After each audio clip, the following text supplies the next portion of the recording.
Well, hi everybody. Welcome to the show. I'm here with a bunch of my Patreon patrons and channel members as usual. But before we turn the meeting over to our usual chaos, um, Kirok 2011 did send a super chat into the live chat for on YouTube. So hi Kirok. And the question that Kirok asked was, uh, did you like the series Enterprise? Some of the episodes seem to be very solid, your opinions. Which, I mean, I'm a little insulted that Kirok's been watching my stuff for a while now and doesn't have a sense of what my opinion of Enterprise is, because I know I've talked about it before. Okay, but how do you really feel? How do I really feel about it, though? It's not my favorite. It's not Yes, my Steve, least. don't hold back. It's not my favorite. It's not my least favorite. I mean, I'm not a It's huge there. fan.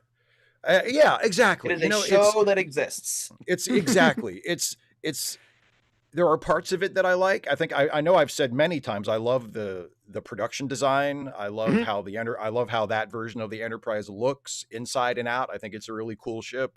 I love, how it if you close your eyes Praise be to Dr. Drexler. If you close your eyes and it's easy to imagine that. It's easier to imagine that being an actual spaceship than most other Star Trek ships.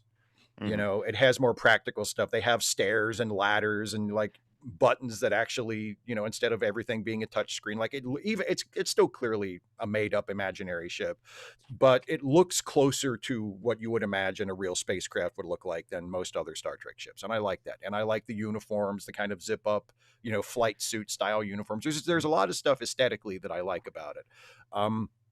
And Scott Bakula's in it. And I love Scott Bakula. So, it's got that going for it. But yeah, I mean, kind of like what it's just another Star Trek show. Ultimately, it was the one. At the time, it was the only Star Trek show we can watch. So by default, it was the best Star Trek show on the air. But that's why I'm a fan of it as well too. I'm not saying the theme song kind of slaps. Let's be honest. It's the Patch Adams song. The opening is great. The opening itself is great.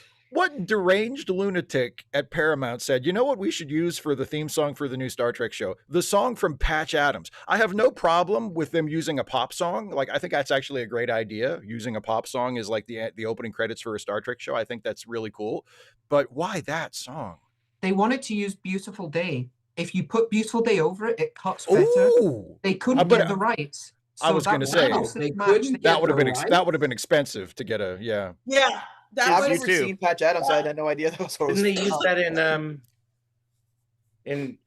Starfleet Academy recently? Did they? A different song? I don't think so. No, I don't think so. No, it was like a Rufus Wainwright song. Oh, it was they did the if you're going to San Francisco version, I think was Rufus Wainwright's cover, and then didn't they use a Rufus Wainwright song at the end too? Yeah, that's what I was last thinking. Episode. That's the song you're talking but about, it wasn't Beautiful Day, I don't think. But using a cover is cheaper because you only need the rights to the composition and not for the recording. Oh, sorry. What they did that was Beautiful Child. Beautiful Child, yeah. In fact, if you watch episodes of Knight Rider, another favorite of mine, they used to do that on Knight Rider all the time, where like there you'd get the shot of like Michael driving down the highway and Kit, and there'd be a song playing, and it would be like a really familiar song, like Take It Easy by the Eagles or something, but it was a cover, so it was the song, but it wasn't the Eagles singing it, but you still got the song. And they would do that all the time on Knight Rider, where they only had to license the actual song and not the recording. It was the Hawks. It was even worse than that, and I know I'm bubbling in, but what they would do, and especially if this was one of the major networks and it was a show, if you saw that show in first broadcast, right, that was the song. That was the song. If you would then see the show in syndication or on rerun, they would have a composition that was that song, but without the voice, or a composition that was very similar and insert that in. That way they didn't have to pay royalties on the song. I know Way, exactly. yeah. And so, there were times when I would watch, when I was down in UCLA at the film school, and I would be watching a couple of the latter episodes of the original Hawaii Five-0. And I'm like, wow, I didn't know the Bee Gees and Yvonne Elliman like actually sang their songs on this show. I don't remember that. And then one of the professors like explained that whole thing to me at the time. So, if you ever saw those shows in first broadcast and you're like, wait a minute, I remember such and such song, that's the reason why. Yeah. In fact, music rights are often a big reason why, like, if you wonder why a particular show, hasn't been released on DVD or hasn't been, or isn't like on a streaming service or something. Not obviously that's not always the reason, but a lot of the times the reason is that there's a holdup with the music licensing rights, and either they can't get the rights to the original music, or they're reluctant to replace it with another track like you were describing. Plus the fact you also have the singer, but you also have the writer. For example, there's a song that really famous Kylie Minogue song. I think I Can't Get You Out of My Head. She and her team didn't write it. It was written by somebody else. So when somebody wanted to use it as background for a song, the writer turned around and said, nope, I don't mind Kylie singing it, but I'm not having a cover version, and I refuse to give permission for you to use it, even as a cover. And that kind of made everybody go, what? No, you can't do that. It's her song. No, it's my song. I wrote it. I let her sing it. She got some profits. I got some profits. Now go away. But there was a famous workaround. So sorry about that. No, go, Raphael, go ahead. There's a workaround that they did a lot in the 80s, especially in Magnum PI and Miami Vice. You invite the artist to be in the show. There you go. Yeah, they would do that. They did it all with the singer from Genesis. Oh my God, Phil Collins. And so he would do. They will have a music video in the middle of the show where he would sing the song. And so it was like, well, there it is. It's my song. I wrote it. I'm on the show, so I'm getting paid for my music, for the royalties, for the writing, and I get to be in the episode, which they're going to make a music video of my song. And that segment of that Miami Vice episode with In the Air Tonight is like one of the most iconic parts of Miami Vice ever, which got replicated and also in Magnum PI, because he plays a PI in that show as well. I was gonna say, like, as a wrestling fan, I'm familiar with that problem because a lot of, well, first of all, like back in the old days, even on TV, like they would just use whatever music they felt like using, and they didn't even ask permission, and they just figured, who's gonna see it? No one's paying attention. No one's paying attention. And then 30 years later, they want to release these things on DVD or on streaming or whatever, and now all of a sudden they have to clear the music rights. No. And sorry, mute, please, Cara. Sorry. I've got a cat who's determined to have head scritches. All right. And we assumed it was the cat. Yes, we assumed it was the cat. Well, one of them, the big one, Dottie, is really sweet. Sorry. The big one, Dottie, is really, really sweet and comes near you for head scritches occasionally. But this one, I'm never quite sure what he's going to do. Oh, yes. Go over there. Oh, God, go over there. I'm sorry. I'll shut up. That's all right. Okay, so I'll mute my audio because otherwise I'm going to start screaming at the cat. You don't want to hear it. Okay, please do. I'm going to finish what I was saying, and then I want to get to everybody who had their hands up. But like, if what the WWE would just replace the music. Like, so if you watch like a more recent release of an old wrestling show that had licensed music, it's almost guaranteed they're not going to have the music. Like the DVD of Daria. Yeah, exactly. Or like, the DVD of Quantum Leap is the one that really sticks out to me. Oh, Quantum Leap, yeah. There was a really infamous moment in probably one of their best episodes, MIA. That's the one where that we see the younger version of Al. And they use Ray Charles's version of Georgia on My Mind in one of the most emotional moments in the entire show. And then for the original DVD release, they released some kind of instrumental cover version that doesn't time in with the actions of Susan Diol and when she's doing her silent ghost dancing scene and everything. And I think they eventually did correct it in a later release, but that got a huge amount of fan uproar when it first came out. And I know, like the two examples from wrestling that I always think of is when Hulk Hogan turned heel and was Hollywood Hogan in WCW, and now WWE owns all of that. His entrance music was Voodoo Child by Jimi Hendrix. And of course, they don't have the rights to that song anymore. So instead of paying the Jimi Hendrix estate or whoever, the record company, whoever they would have to license that song from, they just gave him like generic entrance music. So like now when you watch the more recent releases of those old, Hollywood Hulk Hogan appearances, when he comes out to the ring and he's like, he's strumming his title belt like a guitar. And he's doing it in yakety stacks for all those.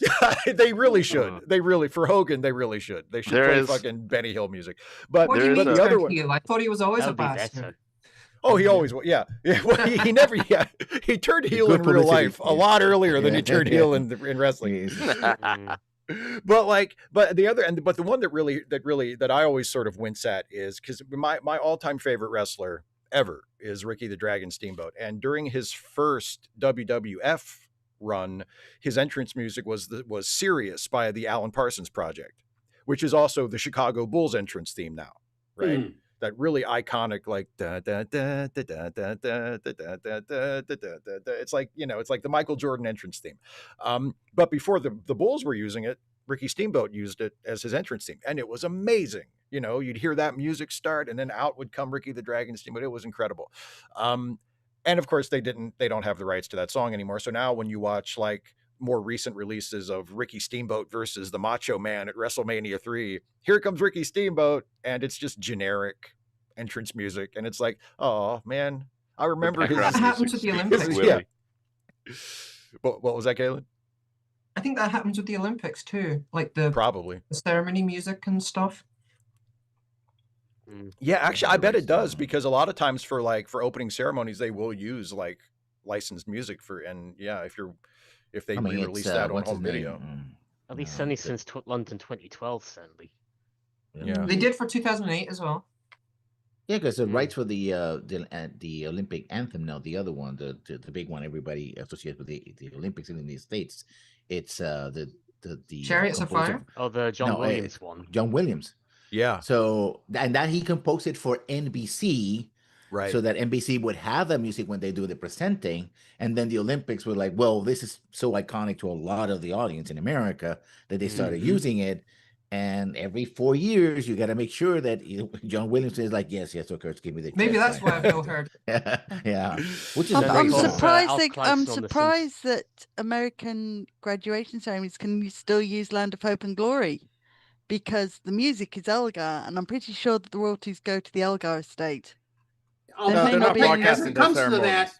This is something I know something about, because there are a lot of performances of Elgar that are in the public domain, and those can be tapped with no royalties, nothing owed to the estate or anything like that. So, and the reason why I know that is because I used to work as an audio engineer, as I think I told you guys before. I worked for Maharishi Mahesh Yogi, and we found a bunch of stuff, mostly on Turnabout, on I can't even think of the label, but there was a lot of stuff. There was a lot of Bach. There was a lot of early music, but also a lot of early 20th century music, including Elgar, that the performances were in the public domain. So, what does it mean to find something on Turnabout? Turnabout was a music label that went belly up about a bazillion years ago. Library music. Yeah, that they never. I don't even think they made the crossover to vinyl. Oh wow.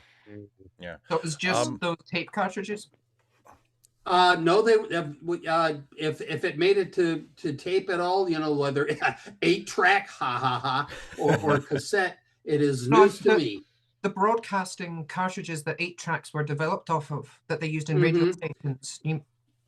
Yeah, except those were 2-track stereo, if I recall correctly. Right. What are we talking about? The kind of phonographs that you had to put on a special wheel with a thingy. Mm-hmm. They call it a turntable, Karen.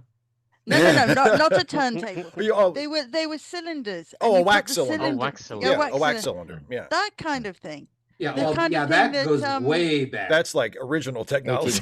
that's like Thomas Edison shit. But I know those because of Dracula. Yeah. And the fact that she transcribes Dr. Seward's, and I can't remember her name, which doesn't say a lot for me because I quite like Dracula, although it scared me witless the first time I read it. The whole point of those, she transcribes the whole of Dr. Seward's diagnoses of her friend from this cylinder. Yeah, that would probably have been a wax cylinder. Yeah. The whole of Dracula is pretty epistolary. Mina. Yeah. Mina Wilhelmina. Mina Murray. Mina. Yeah. Anyway. Yeah. All right. I want to get to the hands because there's a whole bunch of hands up. So Zulu, your hand was up first. Go for it, my friend. Oh yeah, hi, thanks. Well, I was going to talk really teeth, to be honest, because please, sure, go ahead. It's good to hear that your tooth appointment went well. So I'm really glad to hear that. Thank you. I was just going to say that just from my own point of view, my own tooth experience was kind of different because I had quite a really bad underbite when I was a teenager and ended up having to go to the local dental hospital to get that corrected by the orthodontist. And at the same time, they told me that when I turn 18 or 19 or 20, my wisdom teeth would come out really awkwardly. They would actually come out horizontally rather than vertically, so jamming into my molar teeth. And they said, okay, once they come out, we'll need to get them removed. So kind of my wisdom tooth experience was kind of pre-planned at the time. I do have a kind of a small size. Did you go under for the removal? No, I had it done the local. In fact, first time I went was private when I was at university, and there was like a really big burly dentist who was like really muscular, and he had this New Zealander assistant, and he was really cool, really gentle and nice and everything, and he would just like sit down, get the old pliers and wrench it out, and I thought, well, this is really good. He actually did 2 teeth in one day at one point, in one session, I mean.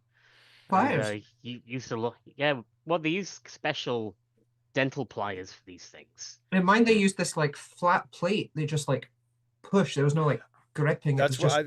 My oral surgeon used that for the ones that came out easy. The one over here didn't come out too easy. He needed to call in. I freaked out when I saw the thing that he was stabbing my mouth with.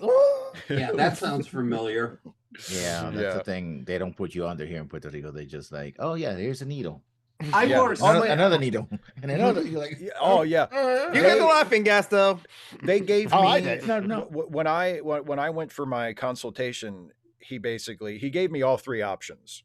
You know, he said, look, if you want us to put you under, we can do that, or we can try like the goofy gas, although he said that usually works better on people, on children. It doesn't always work with adults. Or we can just give you local and you'll be numb.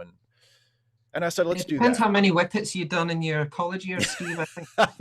Have I been? But I mean, it probably would have worked on me because I've never done anything stronger than alcohol in my entire life. So it probably would have fucked me up. Yeah, probably would.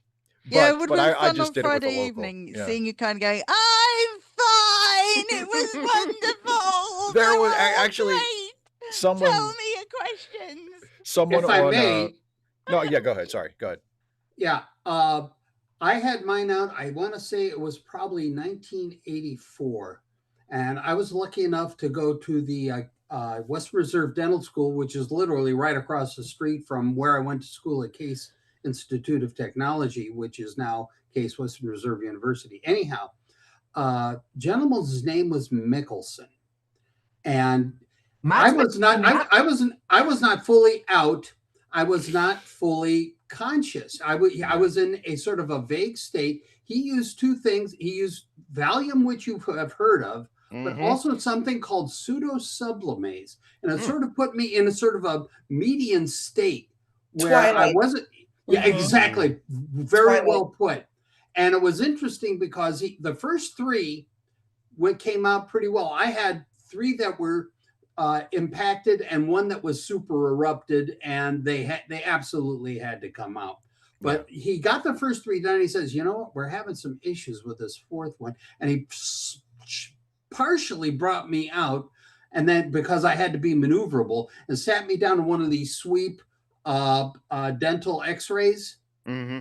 And he had to get better pictures to figure out how to get the 4th one, because the 4th one was curled around my jaw, which was fun.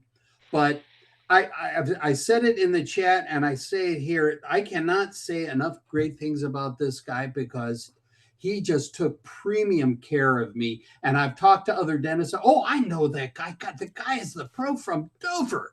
And Warren,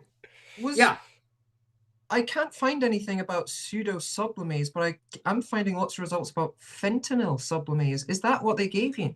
I'll tell you what.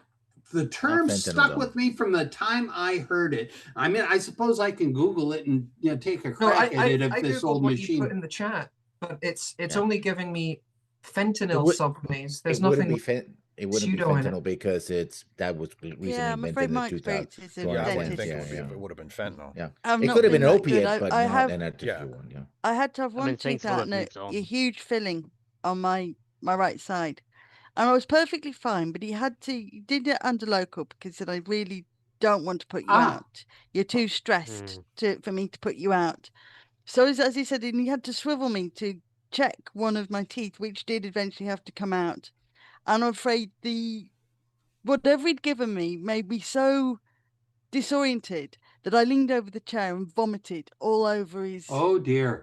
All over his shoes. I didn't actually bring anything up because I hadn't eaten anything, but it just disorientated me and dizzied me so much over. And he kind of, and I mean, his nurse did say, okay, just rinse your mouth out and spit, and we'll start again, and we'll just have a look. And I remember crying because you're not supposed to burst into tears and vomit all over your dentist, but he was going, no, just lie back, settle down. Can you? And he did. You get the needle, and he pricked. He said, "Do you still feel?" He said, "No, it's all numb." He said, "I said no, it's okay." Go, good. That's still holding. Right. Let's get on with this filling and check this other tooth and the X-rays. All right. If I may just real quick, I did a quick Google. Pseudo sublimates, according to AI Google, and of course Google knows everything. It refused to give is a brand name for fentanyl citrate, a highly potent synthetic opioid analgesic used for anesthesia, pain management, and sedation during surgery. Apparently, it was invented in the 60s, and sublimates was the brand name. So it sounds like that's what you were given in the 80s. Wow. Very, very possible. Yeah. I'm going to copy it and pump it in the chat for anyone who's interested, because again, I can't say enough good things about the guy, and B, I can't say enough good things about the drugs that he gave me, because I got clear of it. There was no, seriously, I got clear of it. There was no post-issue problem. My girlfriend at the time took me over to Tommy's and got me one of their classic chocolate malts, which was the only thing I could process back in the day. In the morning, I was fit as a fiddle. Yeah, I'm bouncing off the walls. Yeah. Okay. No, I'm sorry. I shouldn't make a joke about it. It's a major thing when you have pain or distress during any kind of surgery. It colors how you will face any other kind of surgery. So when somebody says, "Oh, you need this out," your basic reaction, if you've had a bad reaction the first time, is not a fucking chance. You're not coming anywhere with those needles, that mask, or anything that's going anywhere near my mouth, which is not the best reaction. I mean, to be honest, my recent experience with dentists has been a bit more mixed, probably because of the long COVID I had a few years ago, and even having like a filling put in just sets me off for the rest of the day, and maybe the following day just end up feeling really weak, almost as if like my body's been under a bit of stress, and I really have to settle down. Yeah, I was run down for a week. Yeah, and I never got that before. I'm fortunate that it's never really bothered me. I mean, I don't look forward to going to the dentist. It's not something that I'm like, oh boy, and I wasn't looking forward to this, but at the same time, like I thought it's a little bit like how I've experienced stage fright in my life, where there's apprehension leading up to it, and there's a little bit of nervousness leading up to it. Nothing like severe, but just a feeling of sort of unease. But then once I'm actually there and it's happening, I'm like, okay, I'm going to get through this. This is all right. Yeah, the anticipation's always worse. Yeah. I've been on stage a couple of times. My worst bit of stage fright was when I was in school plays on the major characters. Sean the Fool, the Devil, and the Cats. Give you 3 guesses what I played. The cat. No, not the cat. I was just on stage about almost a month ago. I was the devil. Well, I was the female devil. Robin Hood, and I relished that. I borrowed, because of the Disney film, I wanted to have like a lute, but no one had a lute, so I carried an acoustic guitar. I couldn't even play it, but I was carrying an acoustic guitar while giving the narrator spiel for the Robin Hood. I love it. We did more at university, and I had a pair of teddy bear slippers. I'm not a merry man. Yes. I had a pair of teddy bear slippers, and I asked the leading actress, said, what size shoes should I 6? Said, I think my slippers might fit you. So she comes on stage, she's wearing my teddy bear slippers. She goes across the stage. It was hilarious. Okay. I always get stage fright whenever I get involved in a teaching session when I'm having to teach students, and I always remind myself of something Marge Simpson says in a later episode of The Simpsons. It's okay, honey. I just need to stay one lesson ahead of them. That's the secret. That's the secret. That's lessons. Yeah. Lesson learned. Yes, Go ahead. Next on the list. Next hand, please. Lessons. Yes. And now for something very different. And you know, Steve, I will do this to you every so often. And here it is. How dare you? How dare you say that the Star Trek The Motion Picture was not great? How dare you, sir? Come on. I mean, you know, it's interesting. Like, and you know how sometimes you can watch a movie like a million times and you can still feel differently about it than you've ever felt about it before. Because before I rewatched it most recently for that video, based on the last few times I had watched it, my opinion of the motion picture was that once the Enterprise actually gets going somewhere, that it's a pretty good movie. Like from that point on, basically once Spock gets on the ship, it's a pretty good movie from that point on. This time though, it was still a little for me. Just, you know, I felt like, I mean, it definitely picks up. It definitely gets better after they get out of space dock and Spock gets on the ship and they get through that completely pointless slow motion wormhole sequence that literally is just the movie fucking with the audience, going, let's see if they stay in the theater for this. Purely to show off the VFX. I guess. I mean, there's no narrative purpose for it at all. So we're going to have to happen. Yeah. It's a bomb, basically. But like, you know, but this time it's just, like I said in the video, I don't think it's bad, and it's far from the worst Star Trek movie. Like, it's not even close to the worst Star Trek movie. But it does. Nemesis exists.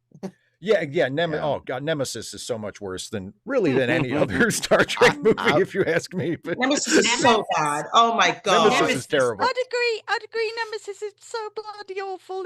It's terrible. Cringe. But there's so many points during the whole of that movie where you think, it's gonna turn, and it doesn't, and you sit there and you're doing a face palm. And I remember I watched it in the cinema because my husband, God bless his cotton socks, had taken me out, and my disability was playing up that sort of month, whatever. And he said, "I'll take you out. You love Star Trek. I'll take you to the cinema." And that film made it worse.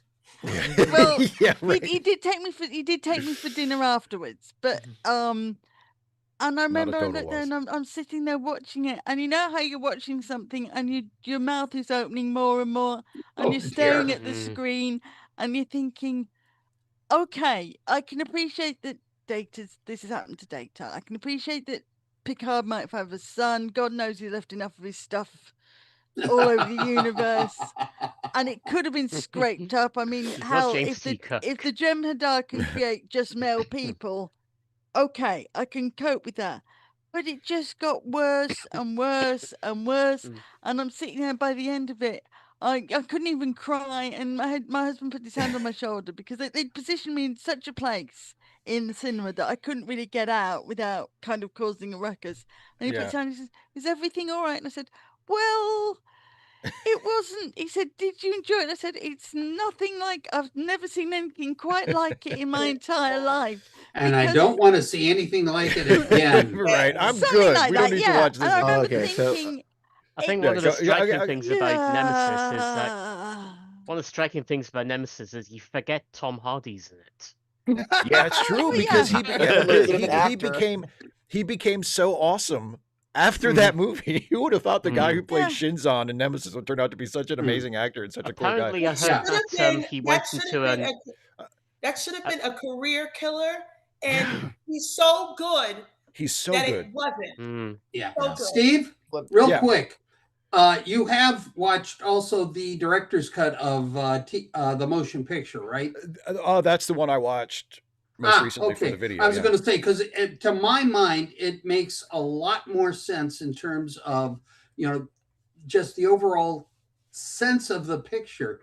I mean, especially Spock, frankly, breaking down on the bridge. Yeah, his crying for V'ger.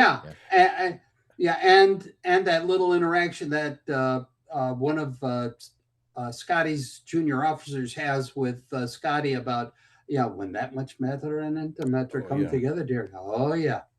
Yeah. I mean, the director's cut, and as I said in the video, the director's cut is an improvement, I think, but there's still so many long stretches of that movie where you're just sitting there watching and nothing is happening. Yeah. Oh. Yeah. I mean, that's the thing. You know the story behind it. I mean, Abel and Associates was originally supposed to do the special effects for that, and they botched it big time. It was huge. And you know who they brought in to fix it? They brought in Doug Trumbull, and they brought in, what's his name from Africa? I can't think of the other guy's name. God, you can tell I'm getting old, right? But the guy who did Star Wars. And these guys were under pressure, the likes of which that I couldn't even imagine trying to produce special effects. Oh, I'm sure. And bring the thing Star is, Trek like, back. Up to 10 days before print. So when the movie goes to print and it's distributed to that, they were still working on the effects of that movie. Yeah. Well, what I was going to say originally was that I was so, a part of me was so incensed. The ultra nerdy part of me was like, I have to make a response videos to see. Yes. But then my malicious side was like, you know what? This is so personal. I'm going to make a comparison to 2009 Star Trek, and it's not going to be good. I'm going to say all the bad things. You're going. Yeah, but it's like, you know what? Should I do that? I mean, I can still do it. It's my channel. I can do whatever I want, Of course. But since I appreciate being in these chats, and I want to be that guy. Well, I wouldn't. It's not. I'm pretty sure I wouldn't banish you if you. Well, that's the Steve Tolbert's me. I mean, you can kind of look at those two movies as like they define like the ends of the spectrum for Star Trek, because like. Motion picture is so slow and so cerebral, and then Star Trek 09 is like the Star Wars version where it's very action heavy, and very sort of the real movie. I want to make the comparison because you mentioned 2001, and I agree with all your points, right? I still feel that they serve as something of a strong point rather than a weak point, but I agree with the glacial pace and all that, and the 2001 comparison. But the movie that really comes to mind when you said all that was The Black Hole. Okay, the black hole is very much the same way. We see the ship and we spend time flying over the ship, and we have this sort of and we have this pacing of like, oh, this could be a threat, but we gotta sit down to dinner and this and that, and then of course at the end, especially if you see the director's cut, it has this spoilers for Black Hole, which is actually not a bad movie. It's just again very slow and very specific to its time. The passage through hell, right? which is, if you're a kid and you watch that, it will just wet your pants because it's just all this, it's just, this is like, but if you watch it later on, you're like, well, did they die or did they go to paradise or they find a new planet? It doesn't matter. I already watched the movie. It doesn't matter. They're alive, fine. What? It doesn't matter. So I think that would be the movie, because very much Star Trek feels like 2001 was the movie before Star Wars that says, this is how you do sci-fi, right? You got to take your time. You got to expose, etc. And every other movie that wasn't Star Wars decided that they were going to do that, and George Lucas was like, yeah, no, but I remember Buck Rogers and Flash Gordon, so I'm going to make that, but with high tech, and that changed the dynamic. I mean, I think the reason, because I mean, I love 2001 to me is still one of my very favorite movies ever. I also really like the original version of Solaris, which, if anybody's seen, talk about a slow moving sci-fi movie, I think something like the that. Russian version. The original, the original Tarkovsky version of Solaris. 71. 71. Okay. Really slow moving, maybe, and very sort of, contemplative, and a lot of themes, and, definitely not like a pulp action adventure movie. And I love that movie. So it's not like I don't appreciate a deliberately paced sci-fi movie, but there's something about, like, with Star Trek the Motion Picture, the plot is still like a pulp sci-fi plot, but it's being told in this, like, serious, elevated sci-fi style that, to me, it just doesn't, there's just a clash between the content of the story and the way the story is being told. And I will say one more thing, is that it is literally the Enterprise's shortest trip. They're in space dock, they launch, they meet V'ger send them back to Earth, we're done. So and a part of it is like, you could have took like 15 minutes, 20 minutes of that, space dock. This could have been an email. That could have been an email. Yes, we arrived, pretty ship, and then get to the rest of the movie. And also, I'm reminded of Jesse Genders. You said a lot about sphincters and buttholes, and she was like, vagina, vagina, vagina. I'm like, I see points of commonality here. I'm not really sure what they might be, but I'm seeing some common themes here. And then, of course, we know that G. Roddenberry was involved. It was like, yes. It was something. Of course. It had to be something. It was something. So, I think Eddie's next in. One thing that still rankles with me is kind of what happened with Stephen Collins, so what we find out about him later in life. Yeah, that's a bummer when I mean, there's, you can't blame the filmmakers for that, but in hindsight, it's like, it's a little, I mean, I've seen the movie so many times that I just kind of blank that out when I watch it. I just, like, I'm watching Star Trek the Motion Picture. I'm not consciously aware of it, so it's not like an obstacle between, it's like when I watch Amadeus and Jeffrey Jones is there, which is like literally the exact same issue, because they both were, revealed to have done very similar crimes. And it's like, it sucks, but I'm so familiar with the movie that I can just sort of glide past it. Like, if I saw, Stephen Collins in something that was more recent that I wasn't as familiar with, I think I might be more aware of it. It really colors the whole Seventh Heaven series that he was in. I was like, him and First Wives Club. And First Wives Club. You can't really watch that and sort of think, oh, it's a good film anymore, without seeing him and going, and it's I mean, it's so, one of my, it's not, go ahead. As I said, it's so frustrating, because you grew up admiring these actors, liking them, liking the characters they played. I mean, I love the Hercules series. For some reason, it was shown. Don't laugh hysterically. No, I loved it too. Technically, it should have been.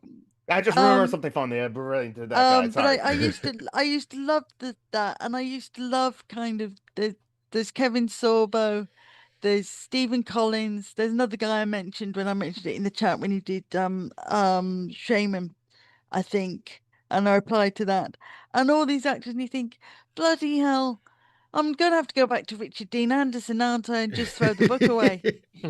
At least, just don't have I mean, at least you can say of people like, and we may not have seen much, but at least you say people like Jane White, at least she was an actress and you knew what she was, and she never did anything controversial, and she had a good life, and, you know, she had 3 kids, 5 grandchildren, married to the same man from a marriage until he died. I mean, what more can you ask for? But I don't really want scandal anymore. I just want an actor who says, okay, this is a character I played and I'm going to live a nice life, because acting is a job. Well, it's all about separating the artist from the art, really. Most good actors that are like that, Kara. The thing is that, you know, actors are human, and humans be doing human things. And so this is where we are. Personally, I went to go see the director's cut of Star Trek: The Motion Picture, and when they showed the credits for Stephen Collins, the entire theater just booed, and it was awesome, and it was awesome, and it was great. You know, we clapped for everybody else, even for poor I forget the Vulcan character who gets red shirted. Death by Transporter. Sonak. Yeah. And I knew you'd know, Steve. Well, I just watched it. Shame he and the other lady didn't get Tuvix. That actor is still alive, by the way. Maybe he did. He's still alive. God bless him. He's like in his 90s now, and he's done a lot of like. He's from Egypt originally, and he's done a lot. But yeah, we clapped for everyone else, and then when it came to Stephen Collins, we were like, "Boo, fuck you," because it's Portland, right? And so, I mean, that's the way I would suggest that you go forward. It's not a case of, you know, hate the person and love their art because that's so trite and cliche. I would just say, love everyone else in the piece, right? Love everyone else in the piece, the supporting actors and everyone else, because it had nothing to do with this human who decided to go off his moral path. I feel like everyone who says, "Oh, I can separate the art from the artist and I can still enjoy it," oh, not as like just a fact, but like almost like as a virtue unto itself. I feel like they're the kind of people who don't even care like how good the chickens that lay their eggs, how good those chickens are living. Yes. Yes. Happier to get a worse egg for cheaper. You know, like it's like the same kind of. I just don't see. It's hard for me. I mean, I'm never going to be massively famous, and having, as I said, this is a bugbear of mine, and I won't go on about it because I think I've gone on about it to you guys. I've gone on about it to various people. I hate the adaptation of The Other Bennett Sister. I really didn't much like the book because of what they did to Charlotte Collins. And although I can understand it, I just didn't like the way they made her quite a nasty character. Although Caroline Bingley was her usual nasty self, so yeah, that kind of figures. And I just didn't like it. But anyway, as I'm here, and to change the subject and pivot again, and it is about Star Trek, but it's also about Star Wars. Why is it that the second film is often better received than the first? I don't know. And I'm thinking why The Wrath of Khan was so much better. I say Wrath, I'm sorry, it's Wrath to you guys. That's fine. Why it sounds like the Roth IRA of Khan, his retirement Why The Wrath of Khan is so much better. Why The Empire Strikes Back is so much better. Different directors, that's one thing, and the Star Trek and Star Wars things, so totally different directors, so that's one thing. That's true. Okay, but it's still the same character, so why is that film, why are the second films so much better and stronger and have so much better? There's only 2 examples, though. That's true. That's what I was going to say. There are. I mean, you could also, if you want to make 3 examples, you could also throw Terminator 2 in there. Oh, yeah, one, right? That's a real good one. Alias is a different director as well, too. But like, that's true. Yeah, I mean, but like there are also. I mean, you know, there are examples like Batman Returns at the time. I think Batman Returns now is a better film than the original Batman. Oh, Jesus, but at the yes. time, it was the opposite. At the time, Batman Returns was perceived as being a disappointment. Sorry, to give kudos to actors being actors, I would give kudos to the late DeForest Kelley for coming out directly from the orgy that he was in, walking to the set, doing the thing, doing his lines, the very few lines he had, and then taking his check, and it's like, and doing he was a great banger, the whole "I never delivered a baby like this before" line. That was great. And then walking off, because he literally looked like he wasn't dressed like he was in sci-fi. He wasn't dressed like McCoy. He literally was coming out of whatever Gene Roddenberry orgy Gene had forgot to tell him that it was canceled for the movie. It was like, whoa, Gene invited me, so oh shit, I gotta go. I have a thing at 2. Okay, walks in, says the line, and continues walking, because he clearly was just there for the check.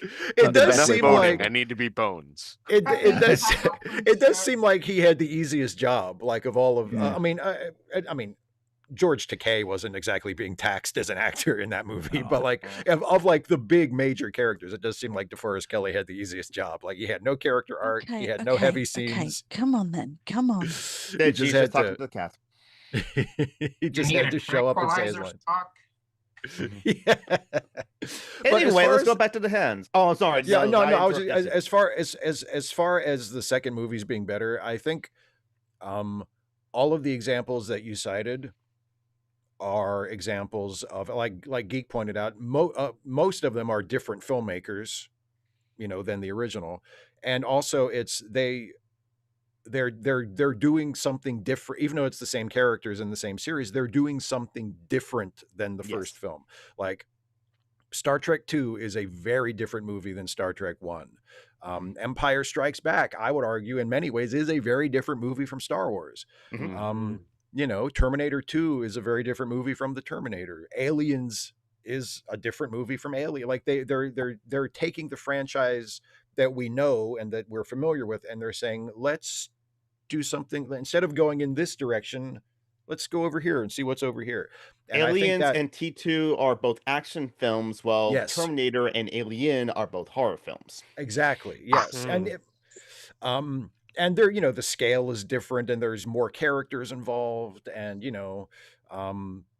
like Star Trek the Motion Picture tries to be more philosophical, whereas Star Trek II is much more of like a suspense movie and a revenge movie. And it's taking something, it's defying expectations maybe. And when they try and just do the same thing, you end up with like Iron Man 2 and Thor 2 instead. Yeah. That's true. And you just named probably the 2 most forgettable movies in the MCU to this day. Like, is Iron Man 2 or is Thor 2 anybody's favorite MCU movie? No. It might be my least favorite, to be completely honest. I never heard of it. So you kind of forget they exist. Yeah. Yeah. I was gonna say, said as a man who has not seen Quantumania. I thought Quantumania was all right. Quantumania is also extremely forgettable. Quantumania is forgettable, but it's all right. Like, I mean, most of the more recent Marvel movies that people have absolutely savaged as like, this is terrible, how could they do this? Yeah, they're mostly just fine. They're mostly fine. They're mostly like Quantumania is fine. The Eternals was fine. It didn't. It's nothing I'm gonna like. I haven't been in a hurry to see it again, but I was watching it going, this isn't nearly as bad. It's really the fatigue. That's what it is. I think so too. We've seen this before, so I think so too. Yeah, Ant-Man 2 wasn't like as bad as Thor 2, but it was still it was still like, yeah, we've seen this gag. Okay, we've seen that gag. Yeah. The thing where they're carrying the building around was kind of fun, but that's like all I remember about that film, really. Yeah.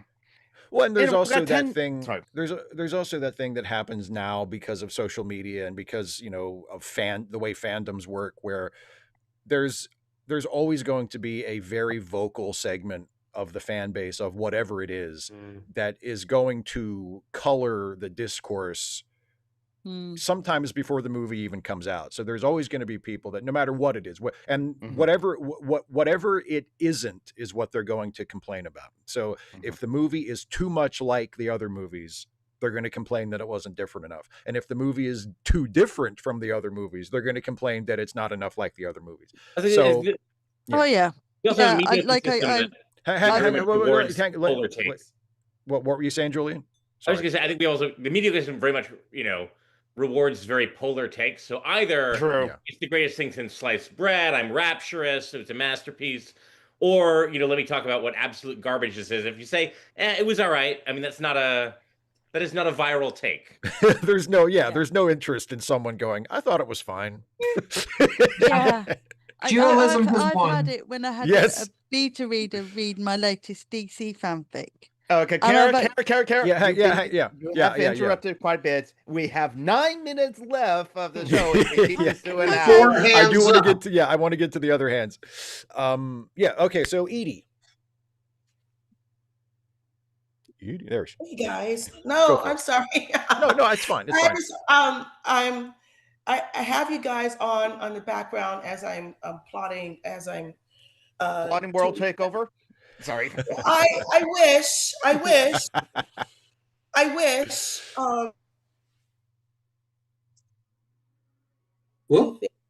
But yeah, I don't know why I'm fuzzy, but I'm real.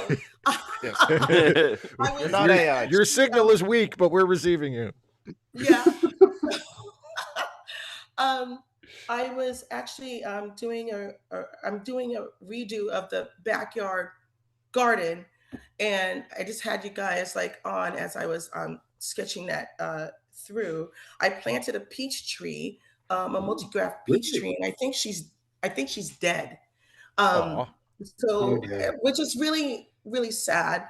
But I planted 3 other nectarine trees, and they're leafed out, and they're doing okay. So 4 stone fruit trees and 3 survive. I'm pretty good about that. So I need to take her out and do all of that. But I wanted to share my own tooth story and Trek story. So I grew up in New York City, as you guys know, and New York City is the home of fluoridated water. Then when I moved out west here and started going to the dentist, it's really interesting because the dentist will always ask, the dentist would ask, are you from back east? And I'm like, well, how do you know? Did you talk to people at the, reception desk? And they're like, no, we can always tell from the teeth of bones of people that we examine who comes from where and whether there's a fluoridated water source or not, which is extraordinary. I've noticed celebrities from the West Coast seem to have more sort of rounded off teeth more often. They do. And that leads me to my next point is that, he asked if I wanted to get any caps, but he says, you don't need any caps, but if I want cosmetic dentistry, that was available. The other thing was that as he was working on my mouth, I had to get a root canal because my wisdom teeth were impacted. So they were coming in and they just stopped. And so he needed to do a root canal to remove them, which was terrible. But besides that, after he did the procedure, as my mouth is being packed full of cotton wool and everything else, he said, did you get into a fight as a kid? Did someone throw a punch at you? And I yeah, I threw a punch at them. And he's like, yeah, I can tell because based on your breathing, oh, sweet. Based on your breathing. And he's like, if you ever want to get a nose job, you can get that done too. Because your septum is basically destroyed. And I was like, what? And he's like, yeah, if you snore at night, that's the reason why. And so that's my story of how I got a minor nose job for free by the dentist to fix my nose. It's balanced. It doesn't look like a Michael Jackson nose, thank God. But they went in, broke my nose again, and fixed the septum. And so at the time I married really, really young. I married when I was 21. not something it was a happy marriage. I'm a widow, but I don't suggest that young people get married that young. Did the dentist refer you, or did the dentist actually the dentist referred me to a reconstructive plastic surgeon, which they do cosmetic surgery, but their first focus is to fix what's wrong and to make you still look as much as yourself as possible. And so because of that, my nose job was free. And so because the insurance covered it, because it was causing health problems and possible issues. And it's really interesting how if you have like good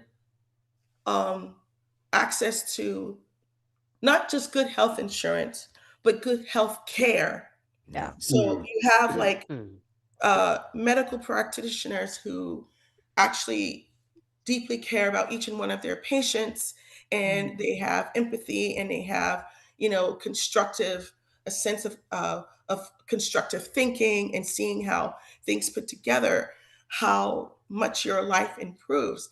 And I have to say, even though my husband was very disconcerted with having, you know, wife with a swollen face and bandages all over, and, you know, my mouth is leaking and all of that, you know, after a few months, he's like, "You don't snore anymore." There you go. Yeah. And that's my healthcare story. And then just to wrap it up with the comparison between TOS, the motion picture, and with Black Hole, I believe those stories do come from a very similar place. And yes, there is that, you know, entering the space lady, entering the vagina, and then being ejected out, and you're being reborn again, and you know, and with the Black Hole, you know, you're going into something that is very vulval in nature, and you know, on one hand, you're going to go to hell, and on the other hand, you're going to be reborn into paradise, I guess. So, yeah, that's my that's one philosophical way of looking at it. That's something exactly. Volvo would make the Black Hole a very ironic title. It would, yeah, exactly. Yes, but can you imagine calling a film The Vulva? I can actually. It's a sci-fi film. Space Volva. I'm so glad you got your septum thing done, because I had one time I was launched out of my wheelchair. I landed on my face. My nose didn't move side to side, but I have had breathing problems, and I haven't been able to like tuck my piercing up since. So the septum definitely got scrunched a little bit. I've been asking for help for years. They give me a really strong steroid nasal spray so I can breathe. Yes. But they're like, they said the surgery only has a 50% success rate, so they don't want to bother, which sounds like bollocks to me, but yeah. I will say this. I've always been under, my mother was a medical practitioner. She was a registered nurse practitioner. And I've always been under private care here in the United States for good and ill. And I will say, though, having moved to the West Coast, I have met so many men and women who have had nose surgeries of this type. And you would never know that they had a quote unquote nose job, right? If you can clock someone's nose job, it was one, done badly, and two, most likely done for cosmetics reasons. But I've met so many people who've had this, and they would tell me, oh yeah, they would, it solved. There's a lot of things going on in that area, and it solved so many problems. Of course, anecdote is not data. They may be looking at data and then saying that it's only 50% of that. But I will say I've met so many people who they don't snore anymore. The earwax production, they would have overproduction of earwax and they wouldn't be able to hear. And after this type of surgery, that stopped because, you know, the airflow and liquids were improved. All sorts of things. Yeah, repairing the septum often repairs Yes. eustachian tubes, which run Yes. either side Yes. under your eyes and back to your ears. Yes. And so it's something that I don't know how this type of thing works in a universal healthcare or in a socialized healthcare. You generally have to have been in a car crash. I know people who have been in car crashes who have had that kind of work done. You can't tell it's happened except when they get really cold and their face goes red because the scar tissue stays white. Yes, that's the same with me. Is that my scar tissue now? I have a dark brown skin. If I go out into the cold, my nose, instead of being a reindeer nose, you know, instead of being red, I only get like a little like tiny circle of red, and then everything else is kind of like weirdly still brown. It doesn't register.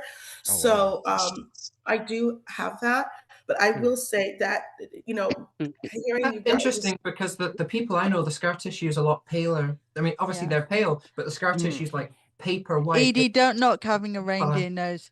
Reindeer have such a sensitive nose that they can actually sense grass and other vegetation under the snow. It's a really now that's something I'd like to have in a different life. I know. I wasn't knocking it. I think it's I think a red nose is charming, actually. Yeah, you could lead Santa's sleigh if in a pinch, you know. Exactly. Exactly. Can you boop it? But can you boop it? No. Any nose can be booped. Any nose can be booped. Yes, that's what. If you ask nicely. Yeah. Obtain consent before boopage. Absolutely. Of course. Always ask. Yeah. Always ask. Even if it's a baby, always ask. Yeah. If you hold your finger in front of a baby, I've come to the conclusion I only come here because I'm surrounded by crazy people who are just as crazy as me. Sarah, would you come here if everybody here was normal? Fuck normal. Normal is white supremacy. Yeah. Yes. Well, yeah. I mean, I cede my place to Joe MC. Joe McCoy. Joe MC. Yes. Thank you, guys. Of course. Thanks for the story. Yeah, Joe, what do you got? A couple of things. One, going back to the motion picture talk earlier. Yeah. The Raphael's experience was almost the complete opposite of mine, where because the cinematography stuff in 2001 just doesn't work on me. It just, I don't know why, just doesn't. Like all of the glazing in comparison is like, yeah, but also 2001's a very good 21-minute Outer Limits episode with a bunch of cinema porn on it. Yeah, in terms of plot, in terms of plot, you could shrink it to like to an Outer Limits episode. That hell bit is so good, and the rest is really boring because it doesn't work on me. In 2001, you should not read the novel if you don't want slow things, because the whole thing with the obelisk, it's a bit of a mystery in the movie, and then it's like 15, 20 major pages. Like, oh, so this is exactly what you're doing. Oh, okay. I know the whole plot now. And the book that was written after the movie came out to like give context to the boring bit of the movie that Arthur C. Clarke wrote is very good, but the movie still doesn't work for me except for that 20 minutes with Hal. These headphones are actually named after the monolith. They're called the Tycho Magnetic Anomaly, which is why they're all like matte black like that. That's great. That's great. The second I did like the proto-human bit in the novel. Oh yeah, I mean, I like all of it, but I'm a fan of the movie. I mean, I understand people who don't really get in. If they get into it at all, they don't get into it until the plot starts moving, which is when Hal shows up. Yeah. There's another book of Arthur C. Clarke's I can't Okay, get into. Hang on. Let's try to limit the interjections. The other fun thing that I had was when we were talking about music that was coming off license and you know how DVDs and that, and I thought it would be a really, really funny bit, like using that sort of thing and then putting in music that just didn't tonally match at all, like, you know, just doing like the Entertainer, you know, like really like quasi-racist like vaudeville sort of things from the public. It was public domain. It was all we had. Yeah. Or even going further and like, you know, imagining a world in which we find out after his death, John Williams' muse was rowing puppies into a wood chipper, and so all of his stuff is canceled and and these big important musical stings that invade all of pop culture is replaced by anodyne garbage. That's hilarious. That's really funny. Could replace Hans Zimmer's soundtrack in Gladiator with Julius Fuchik's entry of the Gladiators. There's a circus music that goes. There you go. Yeah. It still works. All along the Ride of the Valkyries from Apocalypse Now is replaced by just, you know, like this stuff that's really important to the plot just gets replaced in a yeah. Well, you know, once all the people replace it with Bugs Bunny or Elmer Fudd singing "Kill the Wabbit, kill the Wabbit." I will do it with you a magic helmet.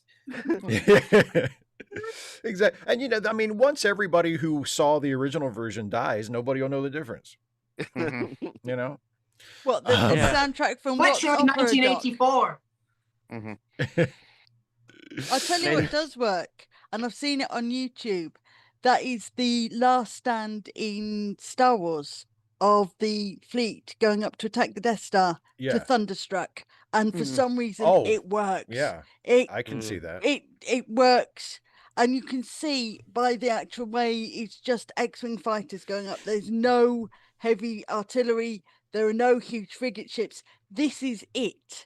Yeah. This is it. This is what they've got. And you look at it and you suddenly realize just how much of a pathetic attempt it is. It works, but it is a pretty much a pathetic attempt because the Death Star is getting closer, and it's minutes.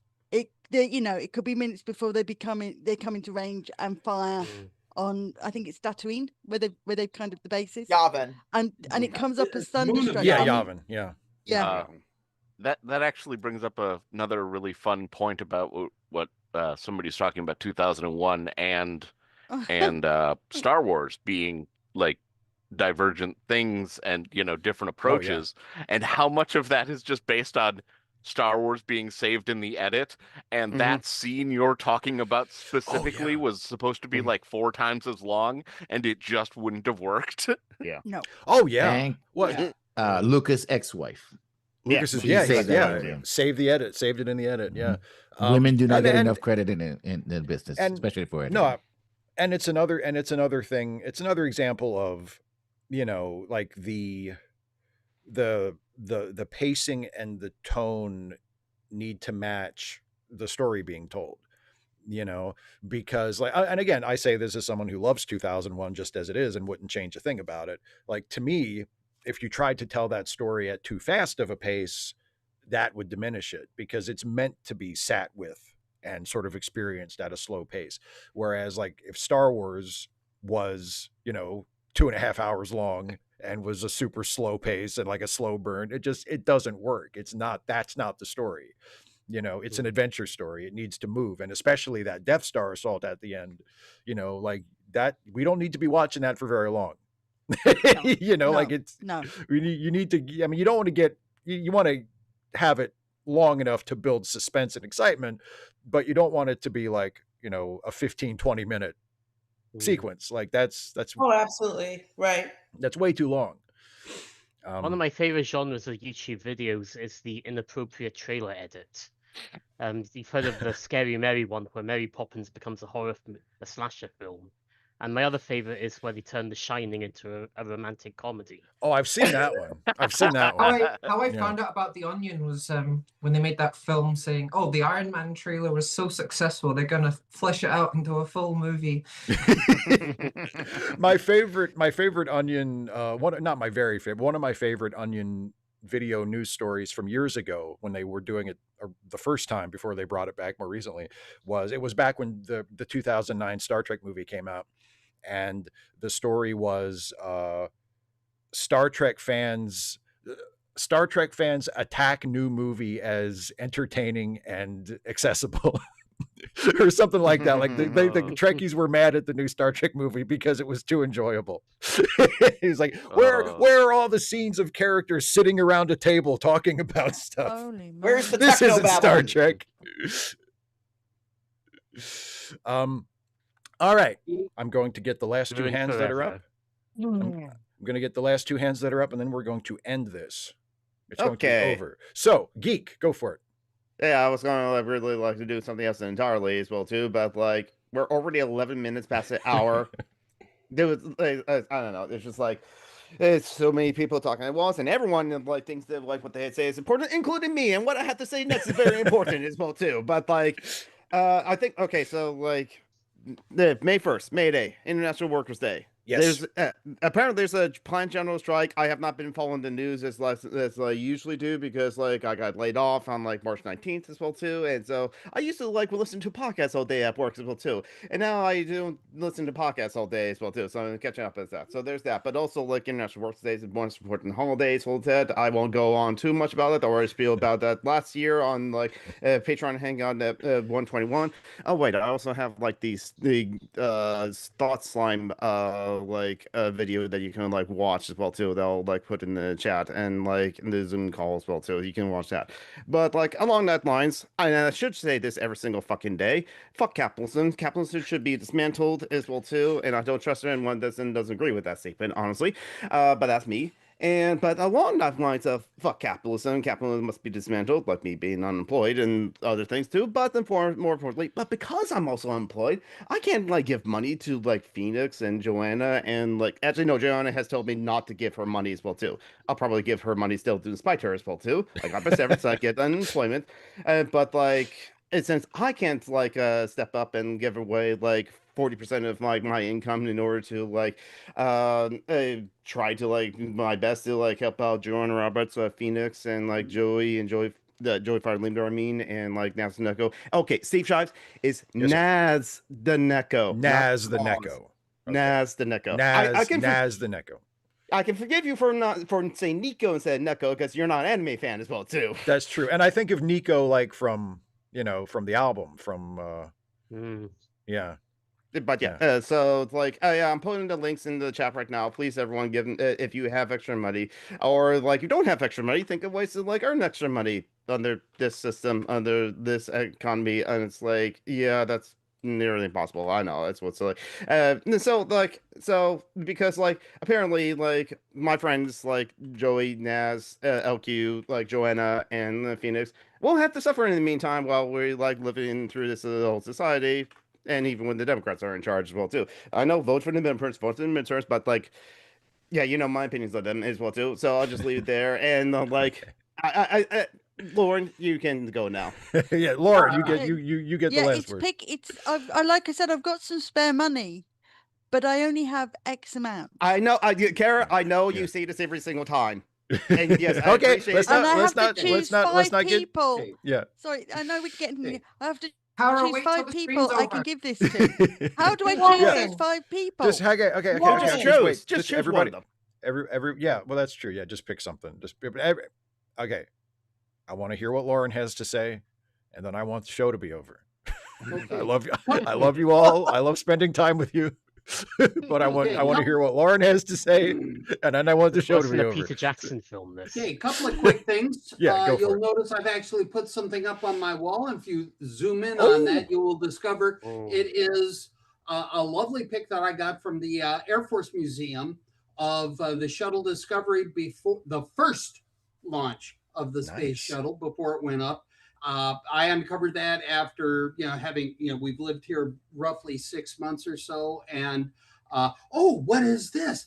You know what? It's about time that got framed. Bang. Yeah, there you nice. go. Number 2, last night, my wife and I worked an old classic at the Connor Palace Theater, The Sound of Music. Oh, now, boy. everybody thinks of The Sound of Music and they think of do, re, mi, and all the how do you solve a problem like Maria?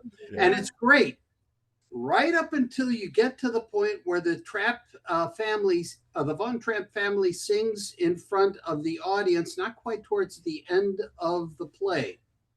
Yeah. And the reason why I say that is because they make the transition from the Von Trapp family house to the performance venue. Mm-hmm. And the way they make the point of that transition is rather graphic, because they take 5 full length, top to bottom of the stage length Nazi flags, 5 of them. Wow. They drop those, and you could hear the audience go, whoa. What? And I'll tell you what, first of all, it was a lovely production, and I enjoyed the daylights out of it. But there's one last thing I want to bring up, and that is coming up in a couple of weeks.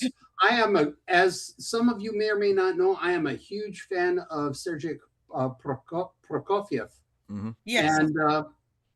And in a couple of weeks I want to say it's at the Ohio Theater, they are actually dancing Cinderella, which is rarely.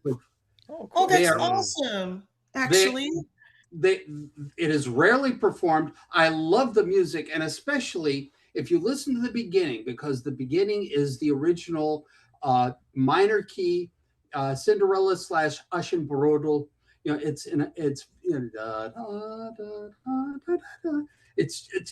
It's very minor key and it's very subdued, but it transitions into the princess theme, which is one of the most gorgeous things that Prokofiev ever wrote.